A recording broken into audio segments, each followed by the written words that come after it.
TRP ராஜா அவர் அவர் எந்த நேரத்தில் jolly அடிக்கணும்னு உங்களை மந்திரியாக வச்சுட்டா நீங்கள் சொல்கிற நேரம் இருக்க, நீங்கள் சொல்கிற விஷயம் இருக்க, படிச்சிருக்கீங்களே, இந்த மாதிரி நேரத்தில் போய் ஸ்டாலினை பாராட்டி பேசுனா காரி துப்ப மாட்டானா?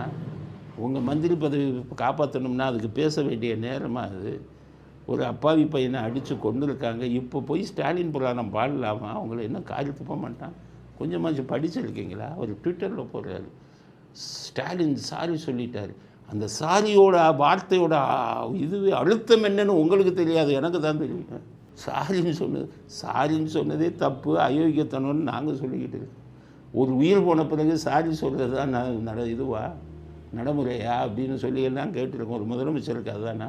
நேராக முதலமைச்சர் மனசாட்சி உள்ள முதலமைச்சராக இருந்தால் இதில் அவங்களுக்கு பங்கு இல்லைன்னா நேராக போயிருக்கும். அவருக்கு மனசாட்சி குத்துது, நம்ம தானே காரணம் அந்த சாவுக்கு அப்படின்னு சொல்லி தான் அங்கே போகலை. இதுக்கு வந்துக்கிட்டு சாரி சொல்லிட்டாருன்னு அந்த சாரி வார்த்தையை பெருசாக சொல்லி அப்பாவா அவர் எதில் போய் அப்பா? ஒரு கொள்வதற்கு காரணமாக இருந்தவர்கள் எல்லாம் அப்பான்னு சொல்ல முடியுமா? இதை ட்விட்டரில் போடக்கூடிய கேவலமான மந்திரிங்க. படிச்சிருக்கீங்களா நீங்கள்லாம்? அதை தாங்க, ஒரு டிகிரி படிச்சிருந்தா கூட இந்த அளவுக்கு மூளை மழுங்க.